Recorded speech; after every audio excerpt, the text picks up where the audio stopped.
Muy buenos días a todas y todos. Soy Karina Fernández Carrera, abogada asesora en la Unidad de Estudios del Primer Tribunal Ambiental. Saludamos a los funcionarios del tribunal que nos acompañan y muy especialmente a nuestro expositor, el doctor Cristian Banfi del Río, a quien agradecemos sinceramente por aceptar nuestra invitación. Sean todos muy bienvenidos a la primera charla magistral del año 2024. Con el objetivo de divulgar el conocimiento en áreas de interés para la ciudadanía, esta charla magistral se pondrá a disposición de la comunidad en el canal de YouTube del Tribunal. Para dar comienzo a esta charla magistral, invitamos a la ministra presidenta subrogante del Primer Tribunal Ambiental, la señorita Sandra Álvarez Torres, para que nos dé sus palabras de bienvenida. Pues yo primero, buenos días, ¿no es cierto?, a todos, obviamente, incluyendo en este caso el expositor, al profesor Cristian Banfi. También gracias al ministro Hernández por estar hoy día. Excuso, ¿no es cierto?, al ministro Alfaro, que él hoy día tiene un permiso administrativo, por eso no está presente, que es el ministro suplente abogado. Y también las gracias al resto, ¿no es cierto?, del equipo ya que se acaba de presentar. La modalidad, profesor Banfi, en esto es que normalmente son 2 charlas magistrales en el año, una, ¿no es cierto?, que es dirigida al área de Derecho y otra en el segundo semestre que va a ser dirigida al área de Ciencias, porque aquí hay que tratar de lograr un justo equilibrio entre ¿no es cierto?, este mix interdisciplinario que tienen en particular los tribunales ambientales y otros tribunales especiales hoy. Yo espero que el tema sea interesante para todos, como dijo por ahí Ricardo, ¿no es cierto? El tema, ¿no es cierto?, a veces asociado a los abogados y el lenguaje no necesariamente es el más claro, pero este tema de daños es un tema que claramente se repite con nosotros una y otra vez, que genera una serie de conflictos para poder delimitarlos, y que además de eso, a diferencia de la teoría del derecho civil, donde el daño implica necesariamente indemnización, ¿no es cierto?, calculable a través de un valor en dinero, acá no. Acá se transforma, ¿no es cierto?, en otro tipo de medidas que pueden ser remediación, mitigación, compensación, reparación, pero no tiene una vuelta en dinero. Así que sin más, para no quitarle tiempo, buena suerte y esperamos que sea de utilidad para todos. Esta charla, además, supongo que la Uniestudio se lo dijo, queda grabada para disponibilizarla, ¿no es cierto?, después al equipo. Ya. Bien. Empezaré entonces, sí. Deme un segundito, porque lo voy a presentar. Entonces, a continuación, el doctor Cristian Banfi del Río expondrá la ponencia titulada Problema de la causalidad climática. Y les voy a contar un poco quién es nuestro expositor. El doctor Banfi es abogado de la Pontificia Universidad Católica de Chile, magíster en Derecho de la Universidad de Chile y Master of Laws, y también doctor en Derecho por la Universidad de Cambridge en el Reino Unido. Actualmente se desempeña como profesor titular en el Departamento de Derecho Privado de la Facultad de Derecho de la Universidad de Chile. Es autor de las obras Derecho Privado Chileno y Comparado ante los Principios de Prevención y de Precaución, Responsabilidad por Daños Climáticos en el Derecho Chileno y Comparado, y es además coautor del artículo Juicio de daños y aporte de los tribunales chilenos ante los desafíos ético-ambientales que impone el cambio climático, entre muchos otros. Doctor Banfi, puede iniciar su presentación. Muchísimas gracias al Primer Tribunal Ambiental por esta invitación tan amable que me han hecho, y encantado de poder conversar con ustedes. Si bien esta es una exposición, espero que haya un diálogo durante o al final de la charla, de la exposición en sí. Bueno, el tema, como bien introdujo doña Karina, es sobre la causalidad. Ahora, en esta presentación quisiera, es un breve punteo con el que espero poder hacer una brevísima introducción. El cambio climático es un fenómeno de los más problemáticos que afligen al mundo. Se dice que junto a las guerras es el peor fenómeno que podríamos estar enfrentando como humanidad. Y en Chile se ha recogido con una ley bastante reciente de hace 2 años, que es la Ley Marco de Cambio Climático, este fenómeno y las respuestas que el derecho, o la ley, mejor dicho, puede dar al respecto. Ahora, el cambio climático como tal es objeto de preocupación antes que en Chile a nivel internacional, con la Convención de las Naciones Unidas sobre Cambio Climático, que es del año 1992, y con una serie de intentos, algunos fallidos como el Protocolo de Kioto y otros exitosos, entre comillas, como el Acuerdo de París del año 2015, en que el énfasis está puesto en las formas de atacar el cambio climático que obedece a que es de carácter antropogénico, es decir, son actividades humanas las que producen el cambio climático en nuestros tiempos. Desde la revolución industrial, podríamos decir, desde 1750, si pusiéramos una fecha, es que estos gases de efecto invernadero, particularmente el dióxido de carbono y el gas metano, han ido provocando una serie de fenómenos que conducen al calentamiento global de la temperatura, y estos producen fenómenos meteorológicos extremos o bien paulatinos, pero que son claramente gravísimos, como es el aumento del nivel del mar, que cada vez es mayor en distintos sectores del mundo, y Chile está particularmente vulnerable a estos impactos por su larga costa y por otras razones geográficas. Y también produce una serie de problemas políticos de inmigración, y van a desaparecer, y han desaparecido poblaciones, digamos, o islas u otros. Entonces, esa respuesta internacional se ha ido dando a nivel nacional con diversas leyes de cambio climático que hay en distintos estados, y Chile es uno de esos. El objetivo es, ojalá, lograr la carbono neutralidad hacia el año 2050, pero todos los pronósticos científicos y también a nivel periodístico, por ejemplo, en la revista importante inglesa The Economist, que tiene toda una sección sobre climate change y se dice que ya el tema de impedir que la temperatura exceda en 1,5 grados Celsius a fines de este siglo con respecto a los niveles preindustriales ya es imposible. O sea, ya no se ha hecho el esfuerzo que se tenía que hacer, y esto de la carbono neutralidad hacia el año 2050 también existe un manto de escepticismo, digamos. No es por ser pesimista, pero hay que ser realista. Y entonces los esfuerzos están concentrados sobre todo en dos grandes tareas. La más urgente es la mitigación, que es la reducción de los gases de efecto invernadero. Pero por otro lado están las medidas de adaptación frente a ya, digamos, los daños que se están produciendo, o es inminente que se produzcan, y que pueden tener un objetivo, digamos, reactivo, como quien construye una defensa fluvial o frente al mar para evitar que el aumento del nivel del mar llegue a las poblaciones, a las viviendas, y deteriore y produzca daños, en definitiva, ambientales o personales, o ambos, digamos. Pero también la adaptación puede mirar hacia el futuro, digamos. Pero son ya medidas frente a este daño, por así decirlo. Y el énfasis entonces está puesto en redoblar, en ser más ambiciosos con los objetivos de disminuir los gases de efecto invernadero como fuere.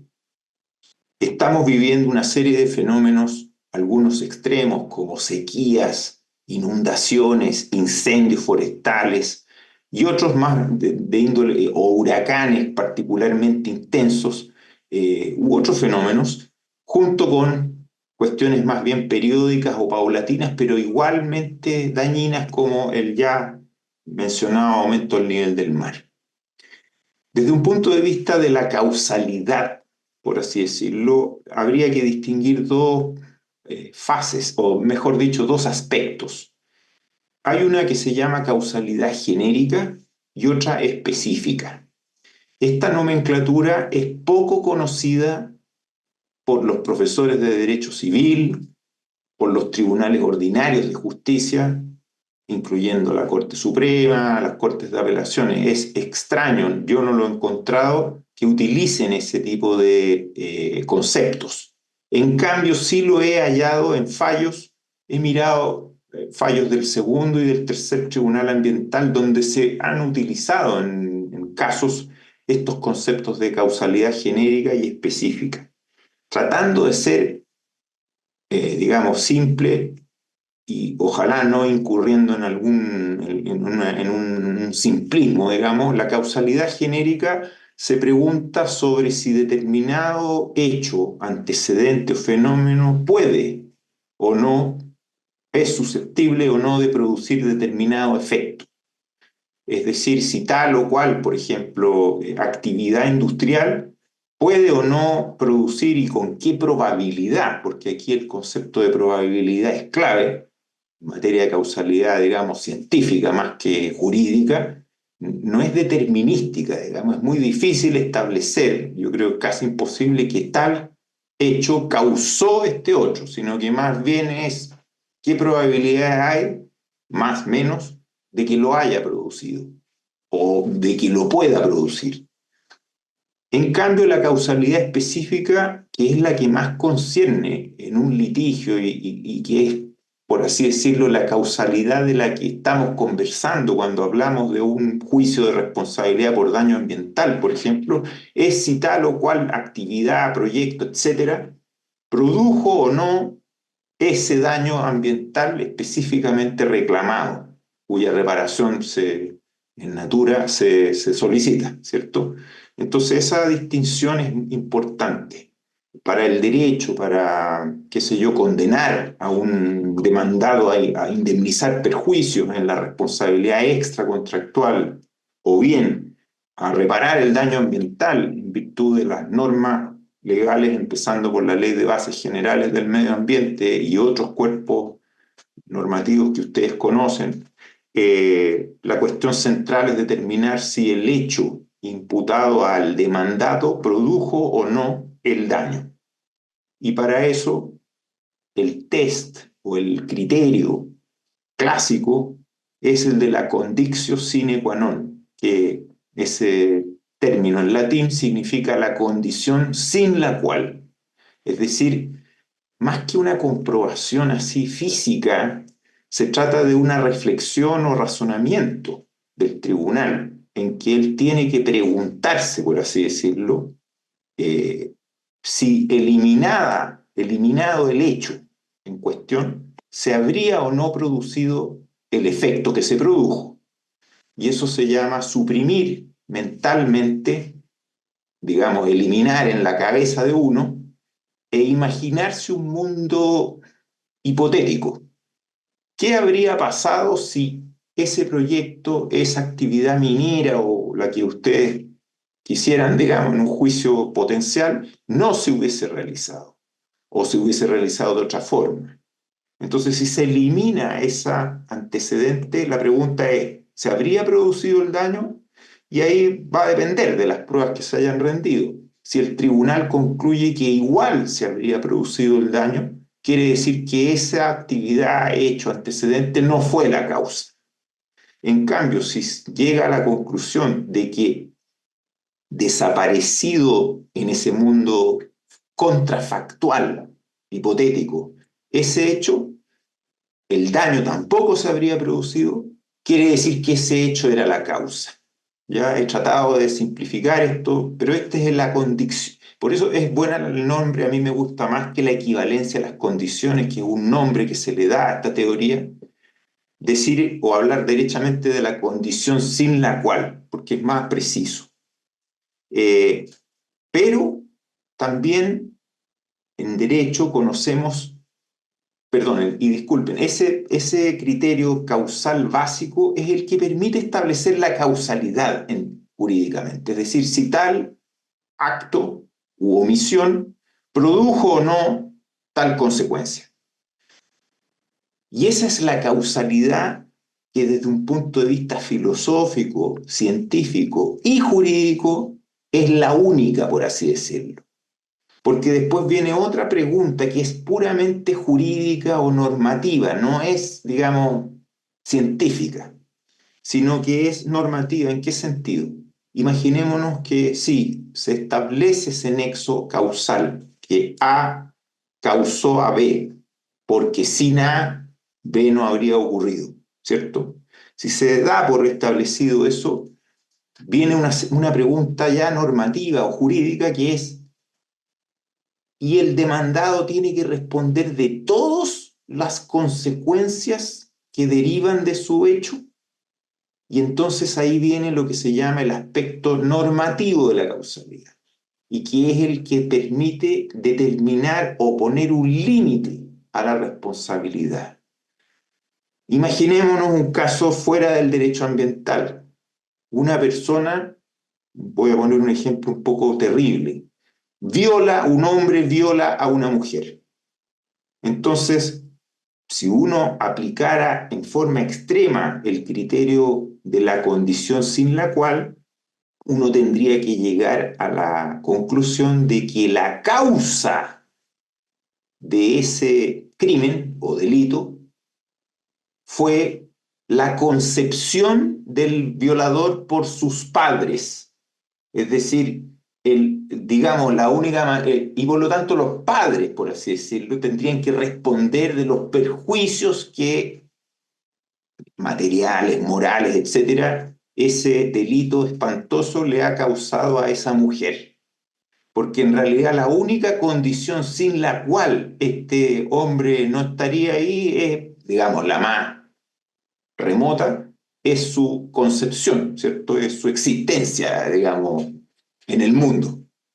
Entonces, evidentemente ese ejemplo se pone como una cuestión ilustrativa y exagerada para dar cuenta de que este test de la condicio sine qua non en algunas circunstancias podría llevar a la conclusión de que el empresario que realiza una actividad minera no solo debe responder de los daños directos o más próximos, sino de todas las demás consecuencias, por lejanas o extraordinarias que fueren. Y eso en derecho en general se dice que no, que hay que limitar. Y para limitar hay diversos criterios. Por ejemplo, uno que se llama causalidad adecuada indica que uno solo responde de aquellos daños necesarios, o sea, cuando hay una relación de causalidad física, la primera que hablé, esto de condicio sine qua non, pero que sean efectos que emanan del curso normal de los acontecimientos, es decir, daños, por ejemplo, ambientales previsibles, que son parte de la actividad o efectos previstos o previsibles normales, no extraordinarios, que ese tipo de actividad suele producir. Y por lo tanto es razonable que el demandado responda de todos esos perjuicios, pero no, por ejemplo, de un daño que fuese absolutamente extraordinario, que no tiene mucho que ver con la actividad que él realizó. Otro criterio normativo, y aquí voy a terminar, pero era solamente para tratar de explicar esto, es, por ejemplo, el fin o ámbito de protección de la norma. Y es muy pertinente al derecho ambiental. ¿Qué quiere decir esto? Que si uno infringe una norma ambiental, por ejemplo, de esas a las que se refiere el artículo 52, si no estoy equivocado, de la ley de bases, en el inciso primero, hay que preguntarse si el daño que yo produzco es del mismo tipo de daños al que la norma se refiere. Es decir, la norma se supone que está ahí para ser respetada. Y lo que el legislador está previniendo es que si yo infrinjo esa norma voy a producir cierto tipo de daños. Pues bien, Si el daño ambiental que emana de la infracción que yo cometí corresponde al mismo tipo de daño que la norma tenía por objeto evitar, hay un criterio normativo para decir yo debo responder de ese daño. Pero si el daño es completamente diferente, su especificidad, de aquel que la norma tiene por objeto impedir, no hay causalidad, o por lo menos de ese daño no debería responder. Pero en resumen, la causalidad física, esta conditio sine qua non, determina si A es o no causa de B. En cambio, la causalidad normativa, estas preguntas más bien refieren al alcance de la responsabilidad, la extensión, el ámbito, de cuántos daños voy a responder. Y eso se dice con una palabra, solo se responde de los daños directos. En cambio, en el primer aspecto más básico, que es el crucial, digamos, porque si ese se determina de que A no fue la condición sin la cual B no habría ocurrido, no hay ninguna causalidad y hasta ahí llegó la conversación, digamos, hasta ahí llegó ese punto y la demanda, qué sé yo, en responsabilidad ambiental debería ser rechazada si no hay nexo causal, ¿cierto? Pero ese primer aspecto es si el daño es una consecuencia necesaria del antecedente. En el segundo aspecto jurídico es si ese daño, siendo consecuencia necesaria, es directa. Directo, no necesariamente en un sentido físico de proximidad, de que yo hice la actividad e inmediatamente se produjo el daño. Puede ser más lejano, pero desde un punto de vista normativo es la pregunta: ¿debe ese demandado responder de tales y cuales daños? Es la pregunta normativa porque es un deber o no deber. Esa es la cuestión. En cambio, en el primer aspecto, que algunos dicen, y yo también creo que es la única causalidad, que es la que un científico diría, es si A causó o no a B. Punto. No viene una pregunta normativa. Esto es como un dispositivo jurídico, una herramienta para que sobre todo la puede invocar el demandado, para decir, señor juez, señores ministros y ministras del tribunal, mi cliente no debe pagar todos estos daños porque no son imputables, no debe, por así decirlo. No obstante que son consecuencias, es como que los padres del violador se defendieran y dijeran, mire, en realidad no nos pueden hacer a nosotros cargar con todas las consecuencias de este espantoso hijo que tuvimos, digamos, que está cometiendo estos delitos. Nosotros no tenemos que ver con eso. Es un poco eso, digamos, guardando obviamente la diferencia. Ahora, muy breve, en general el derecho privado y el derecho público, entendiendo en el público el derecho ambiental, comparten en cuanto a la responsabilidad ciertos elementos estructurales básicos. Yo no soy civilista, no tengo así como que el derecho privado es lo más importante del mundo, no, nunca me he creído ese cuento y soy súper autocrítico, y en el Departamento de Derecho Civil de la Universidad de Chile, en que hay mucha gente que sostiene que es la rama más importante, todo, no, yo creo que todas las ramas son importantes y tienen su rol que jugar. Y por eso admiro a las personas que, por ejemplo, se dedican al derecho ambiental y tengo mucho que aprender de ellas. Pero en materia de responsabilidad hay elementos básicos, ¿cierto? Hay una actividad, una conducta que puede causar un daño, tiene que haber un nexo causal entre esa actividad y ese daño, y tiene que haber un elemento subjetivo, que es culpa, negligencia, falta de cuidado o dolo, que es mucho más, digamos, difícil de probar y más raro que se produzca. Pero no es tan raro si ustedes miran eso, porque, qué sé yo, si yo sé que mi actividad puede y seguramente va a producir ciertos daños, y no obstante ello, y pudiendo evitarlo, no lo hago, bueno, ahí uno va a decir generalmente es negligente, pero eso puede ser una grave negligencia, culpa lata, culpa grave, que en materia civil se equipara al dolo. Yo he escrito harto sobre este tema también. Pero ¿por qué lo digo? Porque esa conducta como que a uno le dé lo mismo o que uno privilegie su propio interés, no obstante los daños que yo pueda causar si soy insistente en mi actividad, se parece bastante a lo que en derecho penal se llama dolo eventual y que el profesor, por ejemplo, don Enrique Barros, uno de los principales profesores de Derecho Civil de Chile, eh, sostiene que esa es una indiferencia temeraria, un desprecio, por así decirlo, por los intereses ajenos, en este caso por la protección del medio ambiente, por ejemplo, y eso es dolo eventual, más que culpa o mero descuido. Y un dolo eventual viene a ser su equivalente en derecho civil es la culpa grave. Y por lo tanto, podría ser, en algún caso futuro, que se plantee eso. De hecho, en materia de cambio climático hay autores importantes en Estados Unidos que han dicho eso, que han dicho más que la culpa grave, dicen, esto es doloso. El hecho de que, por ejemplo, diversas compañías carboneras que emiten gases de efecto invernadero, que queman combustibles fósiles hace años, tienen la información, cuentan con información científica del mejor nivel, pero no estoy hablando hace el año pasado, sino que pueden contar con esa información hace décadas de los fenómenos que pueden causar con su actividad. Y por lo tanto alguien podría sugerir que actuaron con dolo, y si actúa una persona con dolo, eso es un argumento jurídico, el ámbito, la extensión de la responsabilidad se podría ampliar. Yo he postulado esta idea en otros trabajos, pero les digo lo de Estados Unidos y otras jurisdicciones porque el tema de lo intencional se da. Hay muchos juicios en que se ha declarado que fulano fue doloso.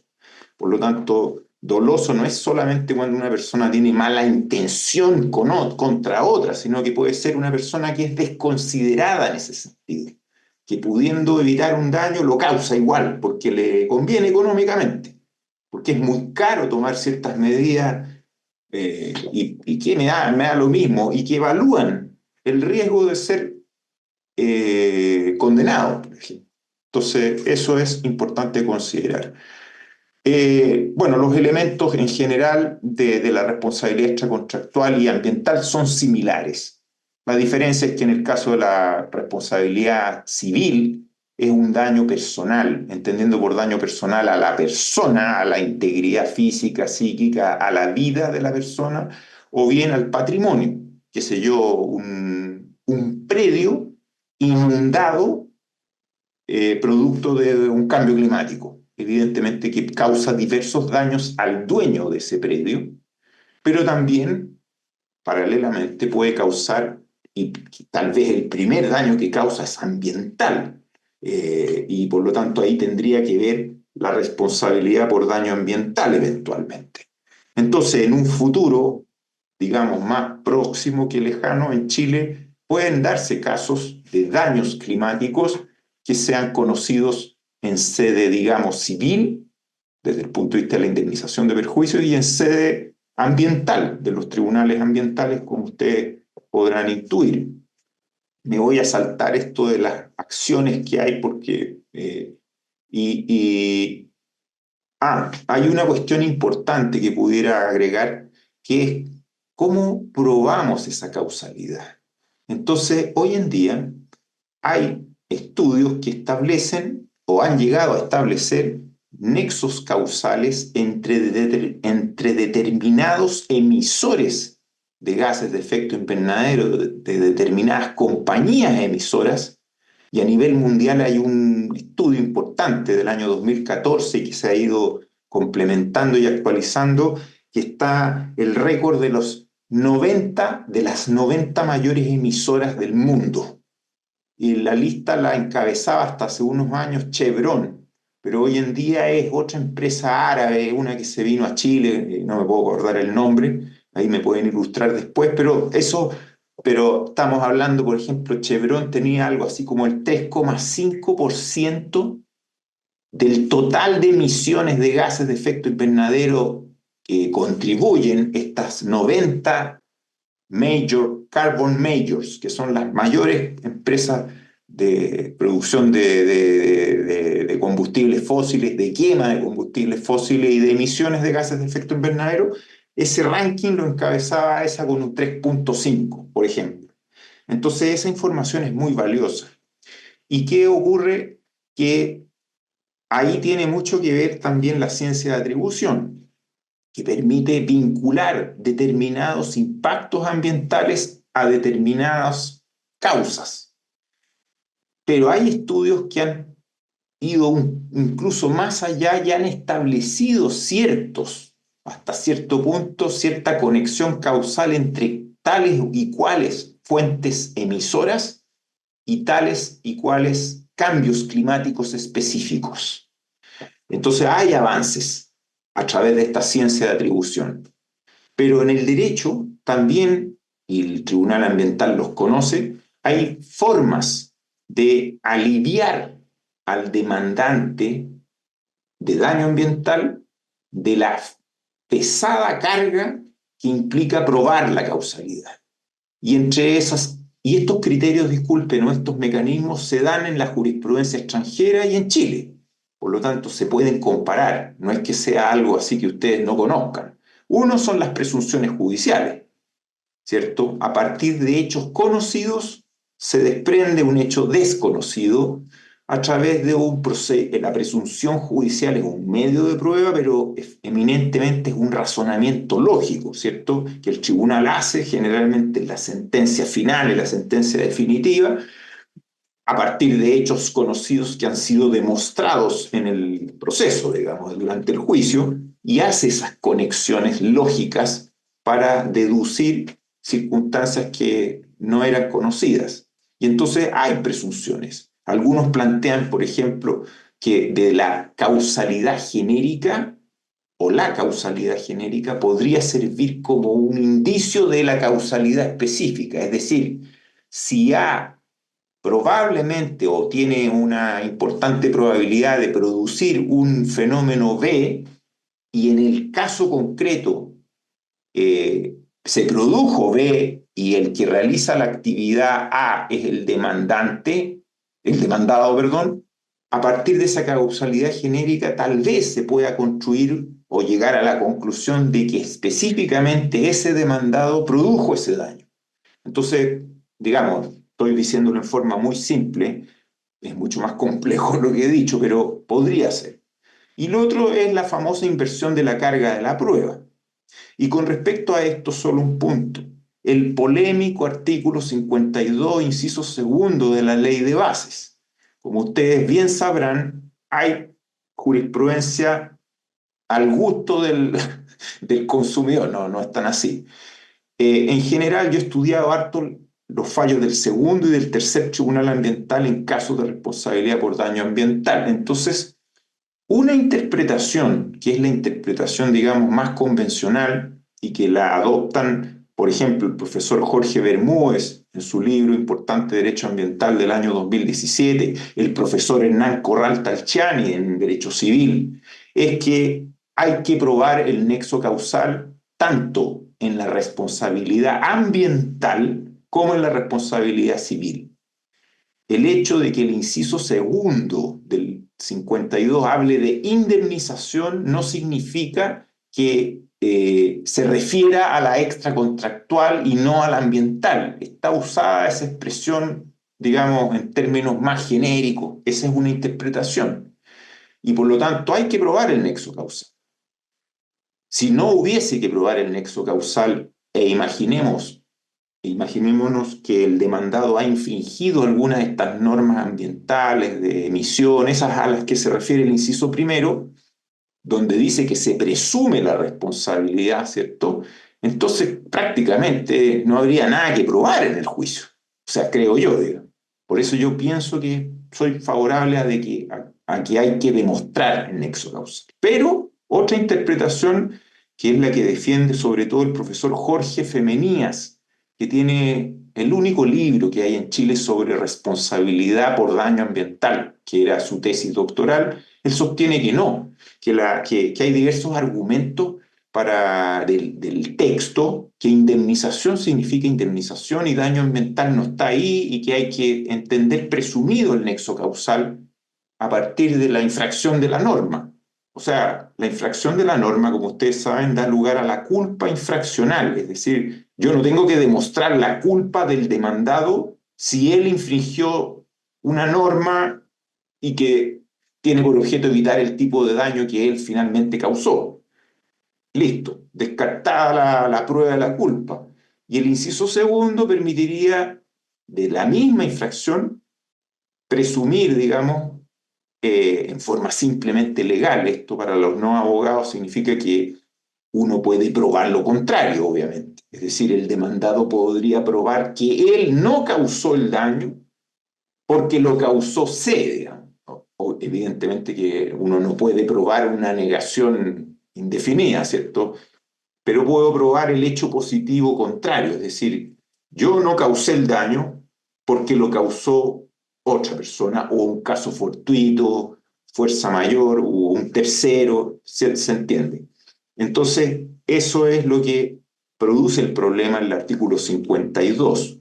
Pero independiente de eso, el uso de presunciones legales, presunciones judiciales y la inversión de la carga de la prueba, es decir, que en vez de que tenga que probar el demandante la obligación de indemnizar o de reparar el daño ambiental, se traslada al demandado esa carga, son soluciones que el derecho comparado conoce, y que por eso me parece interesante.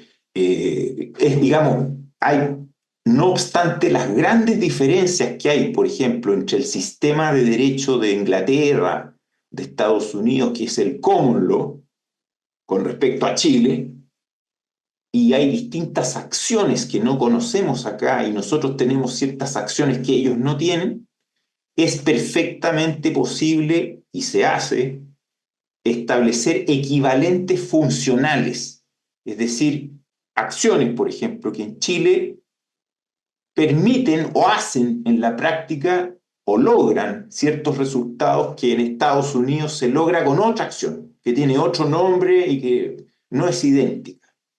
Me explico, y aquí entro a los casos que quería comentar uno que otro. En Estados Unidos, uno de los, digamos, de las acciones de responsabilidad, llamemos por daño ambiental, no tienen una ley general, tienen leyes particulares, como la ley del aire limpio, que es muy importante allá, y otras. Pero más allá de esas normas o leyes, tienen acciones que permiten a un demandante reclamar ante el tribunal la reparación de un daño ambiental, ¿ya? Y la diferencia es que ellos no tienen una norma general como en Chile. En Chile hay una norma general, tanto en la Ley de Bases Generales como en el Código Civil, que dice, mire, si una persona causa daño a otra en forma intencional, es decir, con dolo, o en forma negligente, con culpa, debe reparar el daño causado, ¿cierto? Allá no tienen un código ni una norma así, pero tienen acciones específicas. Entonces, una de las típicas que se interpone en estos casos climáticos es una que se llama, en Estados Unidos, en Inglaterra, da lo mismo el nombre, pero se llama tort, T-O-R-T, un ilícito, se traduce como ilícito. Entonces hay un tort of public nuisance, es decir, como nuisance quiere decir molestia, pero no es una mera molestia. Entonces hay una acción que tiene un nombre determinado, y mediante esa acción uno puede pedir al tribunal que ordene cesar la cesación de una actividad, o reducir los gases de efecto invernadero, mitigar, o reparar daños, así indemnizando a personas o ordenando formas de reparación en naturaleza, qué sé yo, que construyan un muro o que boten un muro para que el agua escurra naturalmente, etc. ¿Ya? En Chile, obviamente no están esas acciones, pero hay otras. Por ejemplo, en el Código Civil hay una acción que fue prácticamente inutilizada en el siglo XX, y que está en el artículo 2333, que es la acción por daño contingente, se llama. Daño contingente es una expresión un poco contradictoria. Más bien se debería llamar acción por un riesgo o contingencia de daño, ¿cierto? Es para prevenir que se produzca un daño. Pues bien, esa acción por daño contingente que nadie la pescó prácticamente en el siglo XX, hay un caso publicado en la revista Derecho y Jurisprudencia, imagínense, en un siglo, entre 1900 y el año 2000, uno publicado. Puede haber más casos, pero eso da un indicio de que era muy poco utilizada. Pero ya ha habido varios casos, y algunos de carácter ambiental importantes en Chile, en que se interpuso esa acción, como ocurrió con la intoxicación en Puchuncaví, en Quintero, por estas emanaciones, en que se acogió previamente un recurso de protección solo contra los recurridos, digamos, estatales, no contra las empresas que están en ese complejo Ventanas en la quinta región. Y luego de esa acción constitucional de protección, la municipalidad de Puchuncaví interpuso una acción por daño contingente ante el juzgado de letra y garantías de Quintero, acción que fue rechazada en ambas instancias y finalmente por la Corte Suprema, pero donde la Corte Suprema corrigió ciertos defectos cometidos, porque la Corte de Apelaciones de Valparaíso en ese caso, digamos, confirmó la sentencia de primera instancia que había rechazado la acción por daño contingente, pero dijo algo así como que esa acción por daño contingente no podía prosperar porque el daño ya se había producido, no era un daño futuro, lo que está bien, sino que, o sea, está bien en el sentido jurídico, porque algunos sostienen que ese daño es permanente, entonces debió haber sido acogida la acción desde ese punto de vista, ¿no? El hecho de que ya haya sufrido intoxicación unas personas no quita que el riesgo sigue, digamos, y son labores industriales continuas y pueden. Entonces, es bien polémico eso, pero lo polémico fue que dijo que le correspondía a los tribunales ambientales conocer de esa acción. Y la Corte Suprema confirmó, digamos, la sentencia de alzada, pero dijo, mire, no, la acción por daño contingente deben conocerla los tribunales civiles. Solo que en este caso, que fue un juzgado con competencia común, fue mal interpuesta porque la dedujo el demandante en un juicio ordinario y la acción por daño contingente es de aquellas que por su naturaleza requiere de un procedimiento rápido para que sea eficaz, es decir, juicio sumario. Pero no la conoce el Tribunal Ambiental, lo dijo la Corte Suprema, dijo, solo conoce el Tribunal Ambiental de las acciones por daño ambiental. Entonces fue importante ese fallo para aclarar la cuestión. Pero como pueden ver, esa acción puede tener un futuro. Vamos a algunos casos. En estos casos, obvio voy a hablar de un par. En estos casos pueden ustedes ver, extranjeros, que la litigación climática, y específicamente por responsabilidad civil o ambiental, es importante e independiente del resultado, porque varios de estos casos fueron rechazadas las demandas.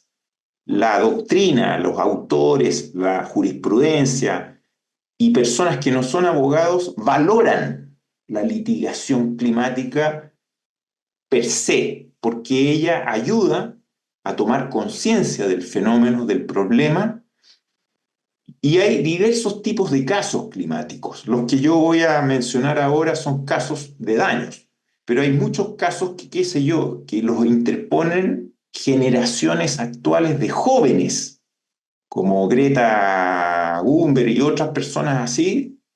Hay muchos casos de jóvenes y de ONG que inician estos casos por violación de derechos humanos, no por responsabilidad, y que son, yo diría, la mayoría de los casos. No tienen que ver con daños o tienen que ver con la impugnación de resoluciones que podrían ser como en Chile una especie de RCA o algo por el estilo, de que este proyecto, digamos, más bien preventivas que tienen por objeto que tal o cual actividad o proyecto se someta a más, digamos, requisitos para su desarrollo dentro del sistema de evaluación de impacto ambiental. No tiene ese nombre, pero no sé si me siguen, que ese tipo de litigación es muy importante, que no son daños ni nada. Yo me he enfocado obviamente en lo que tiene que ver con los daños. Y entre esos juicios hay algunos bastante emblemáticos. Uno de esos es este Nathi Village of Kivalina, con ExxonMobil Corp.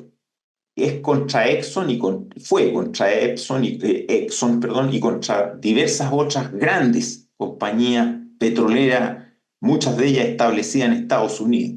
¿Qué ocurrió? Kivalina era un pueblito, una villa pequeña en Alaska, y producto del cambio climático, el derretimiento de los hielos circundantes amenazaba con digamos, con ciertos problemas de erosión y finalmente con la destrucción de esta villa. Entonces el gobierno de Alaska decretó el traslado de toda la población, que eran como 400 habitantes de origen esquimal, obviamente, de un tipo de esquimales, a otro lugar.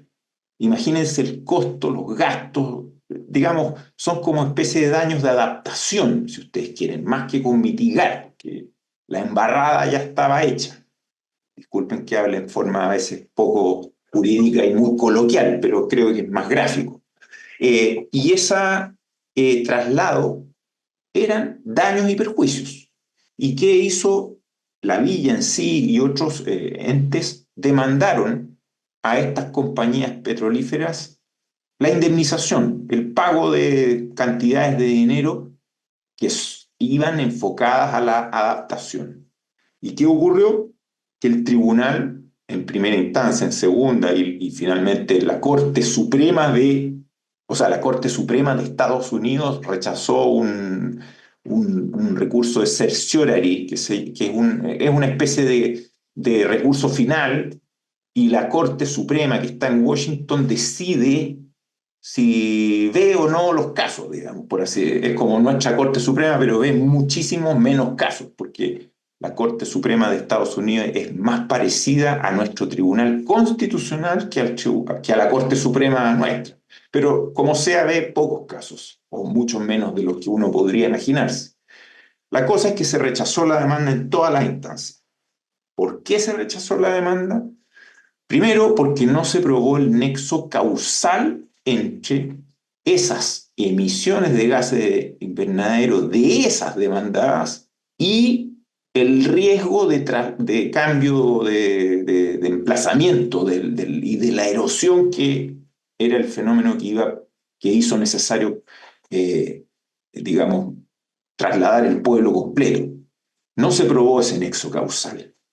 Y hay una serie de consideraciones en el fallo que se refieren al carácter global del daño climático. Es decir, imaginémonos que hay cientos de miles de emisores de gases de efecto invernadero en el mundo. E independientemente de que uno esté localizado en el mismo país donde estamos, o en otros,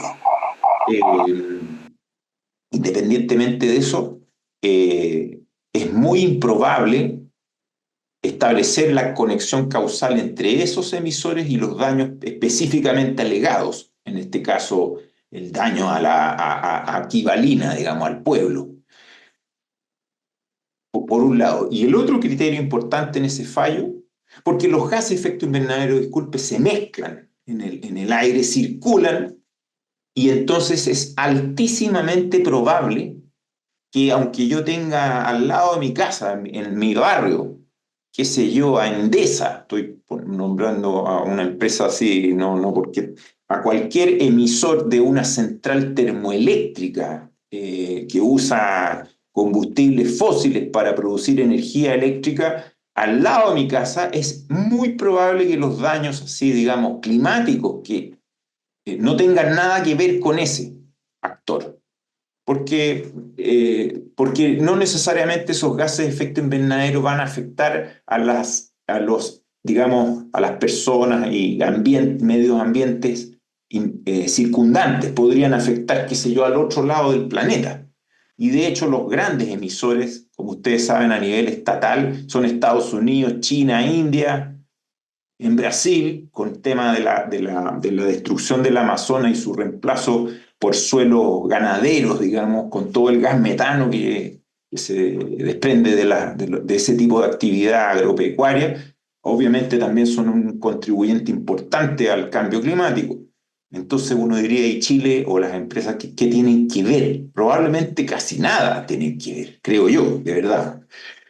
Pues bien, eso pasa un poco en el caso Native Village of Kivalina. Y el otro argumento, que es político, pero es jurídico, es que esos tribunales en Estados Unidos se han declarado incompetentes, si ustedes quieren.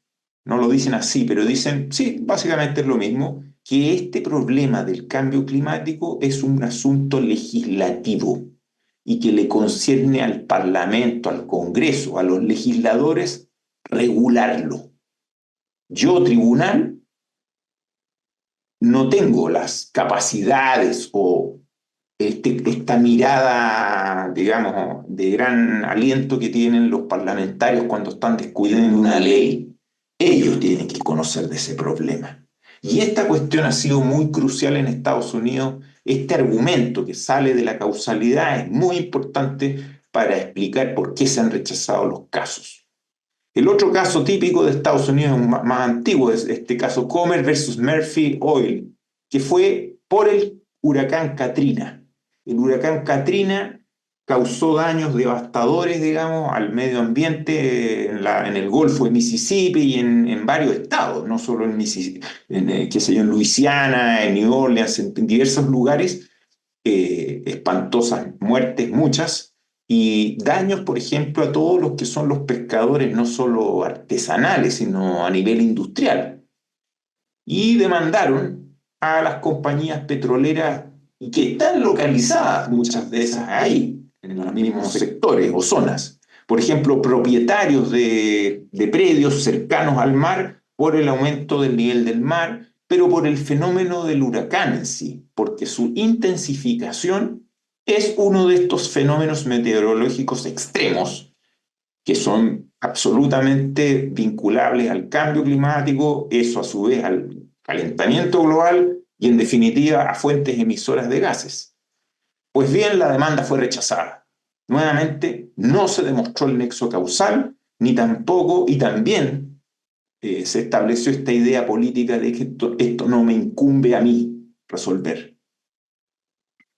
En Europa ha sido distinto algunos casos. El caso más famoso a nivel mundial, exitoso, y que marca un punto de inflexión, es Urgenda contra los Países Bajos, contra el Estado neerlandés.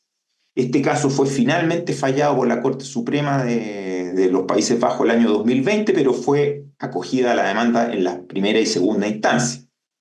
Fundamentalmente, Urgenda es una ONG que significa Agenda Urgente, por así decirlo, ambiental.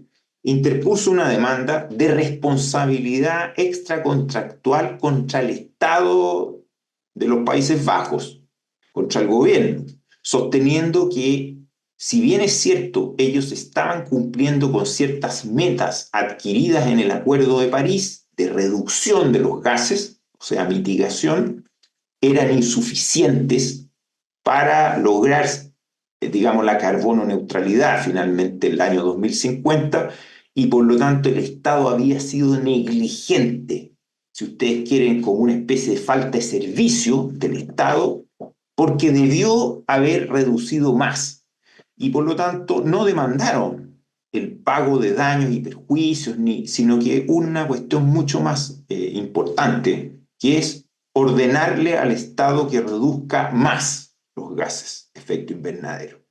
Ese caso se ganó, y aun cuando no se trataba de daños, así como indemnización solicitados, sí el Tribunal y la Corte Suprema se refirió al nexo causal y cómo abordó el nexo causal. Quizás no de una manera tan profunda como si hubiese sido un caso como los que el primer tribunal ambiental o los otros deben ver sobre daños ambientales, pero sí con bastante solidez científica, porque dijo que el panel intergubernamental para el cambio climático y la IPCC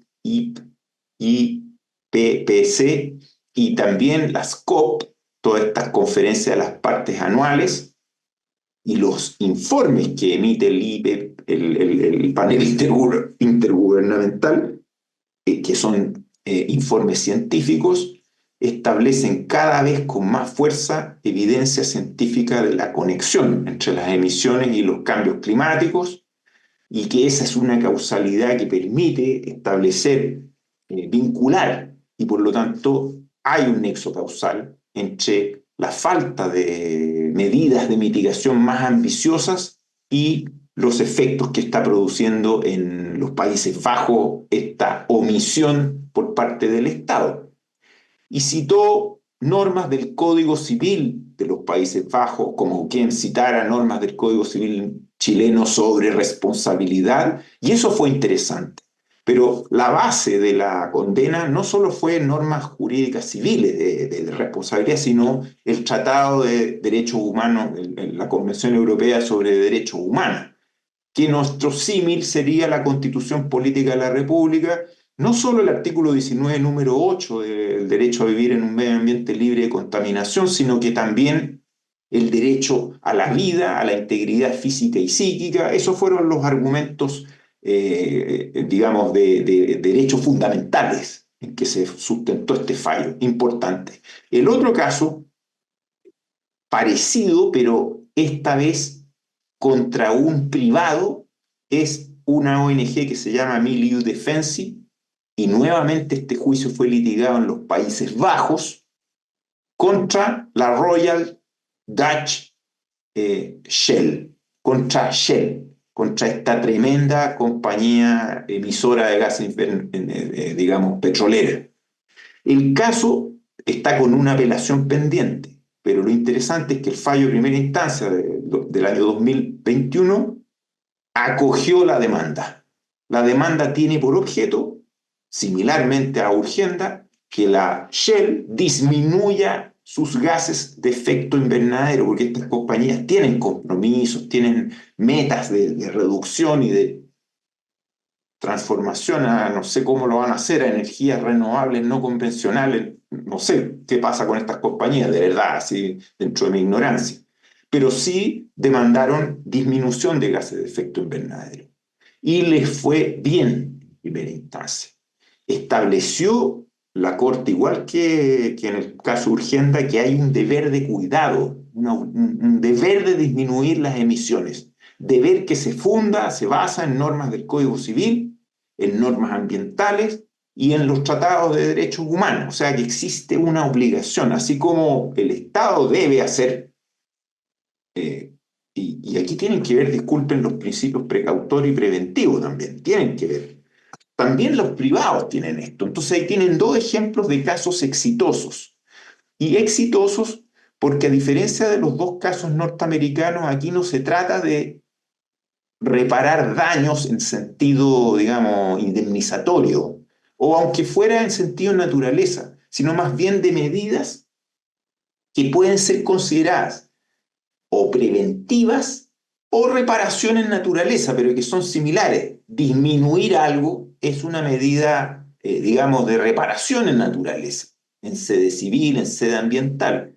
Pero también existen medidas cautelares que permiten, o por lo menos detener una actividad, ¿cierto? Prohibiciones de celebrar acto y contrato, etc. O las cautelares ambientales que ustedes deben conocer. Y el último caso es el de, es muy interesante este caso, que no tiene fallo aún, fallo en el fondo, que es un caso ya viejo, por así decirlo, empezó como en 2018, 17, y que es de un ciudadano, un agricultor peruano, de apellido Yuya, y es contra la principal empresa de energía eléctrica alemana, que es RWE. RWE es una de las 90 más grandes del mundo, pero es diminuta al lado de la Shell o de Chevron o de esta, no me puedo acordar, AMRO o algo así, que es la árabe, que es la que actualmente es la número 1. ¿Qué ocurrió? Que este señor vive en un sector que se llama Huaraz, con H, en la Cordillera Blanca del Perú, en una región montañosa donde hay cercano un lago que es alimentado por un glaciar. Producto del cambio climático, ese glaciar se está derritiendo. Y el riesgo es que haga colapsar a este lago y ello produzca una inundación de esas, que de hecho en el año 1948 mató a más de 1.800 personas ahí, en Huaraz. Hubo ya una inundación tremenda. Vaya a saber uno si fue cambio climático o no, yo pienso que sí, pero independiente de eso, ha habido una tragedia en la historia de ese poblado. El señor Yuya está reclamando una indemnización de perjuicios para destinarla a costear medidas de adaptación. Y es muy doméstica, por así decirlo, porque él está pidiendo una indemnización modesta y doméstica. Modesta porque es algo así como 14.000 euros o 15.000 euros. ¿Para qué? Para construir un segundo piso en su casa y ciertas protecciones, no sé si alguna especie de muro o en su casa. Ustedes se preguntarán, ¿y cómo es esto? Porque existen litigios climáticos estratégicos, que en realidad ese caso de ese señor, independiente de que obviamente puede sufrir un daño importante él, desde un punto de vista global es un caso insignificante, digamos, si ustedes quieren. Pero los abogados alemanes escogen estos casos y quieren probar qué reacción tienen los tribunales. Y Alemania, igual que los Países Bajos, es una jurisdicción bastante protectora del medio ambiente. Digamos, Yuya jamás podría tener éxito en Estados Unidos, si ustedes quieren, pero o hasta ahora, digamos, pero en Alemania puede tener éxito. ¿Y qué demanda?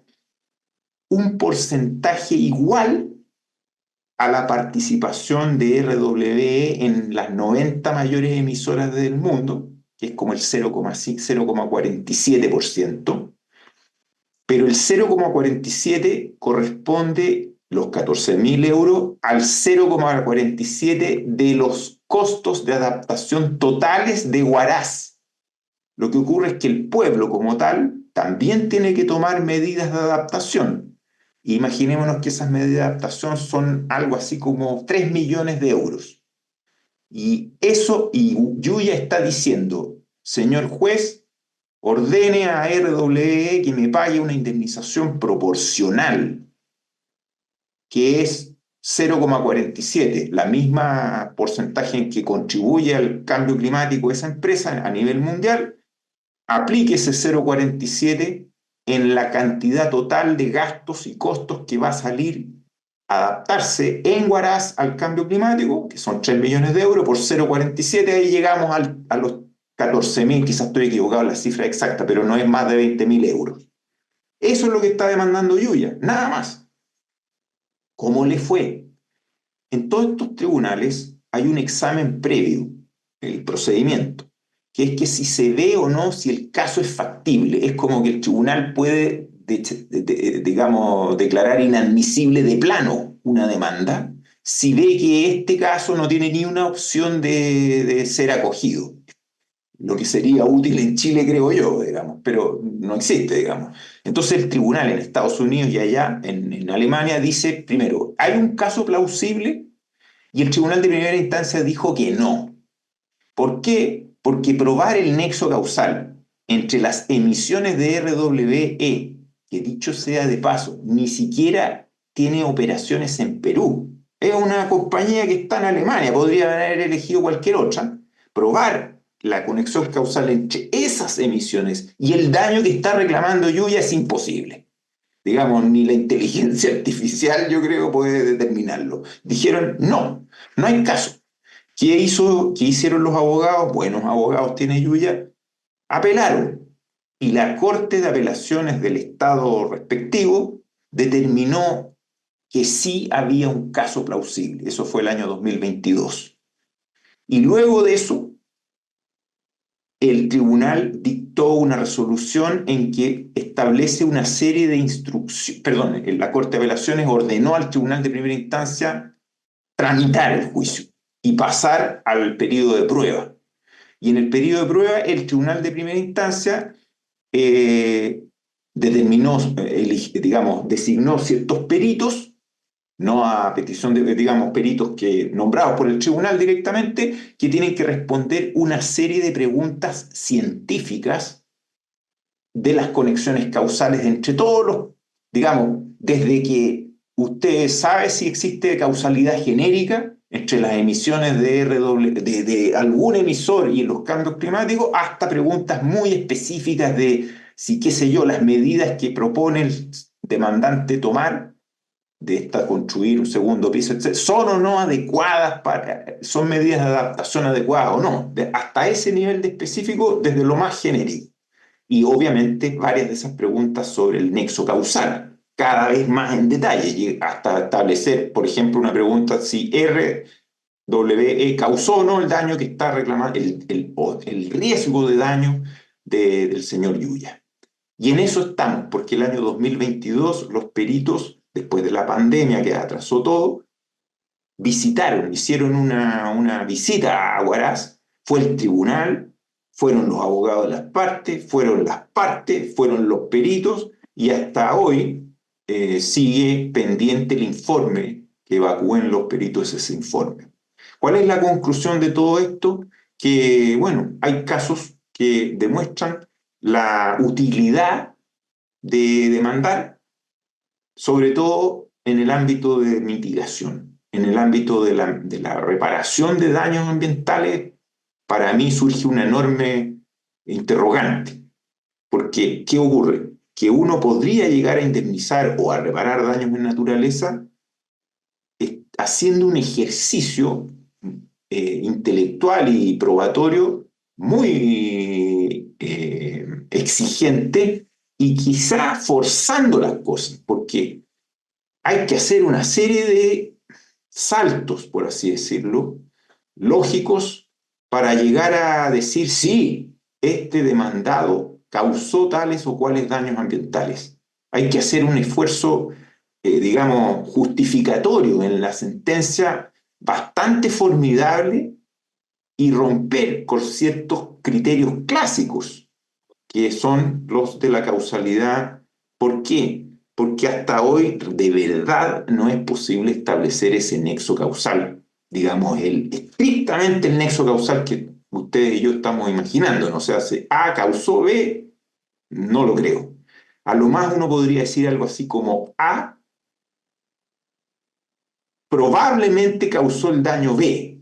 Ahora, probablemente, como ustedes saben en derecho, a veces se asocia al estándar de la probabilidad prevaleciente, que es una manera de apreciar la prueba y decir, de dar por probado un hecho, es cuando existe una probabilidad mayor a 50%.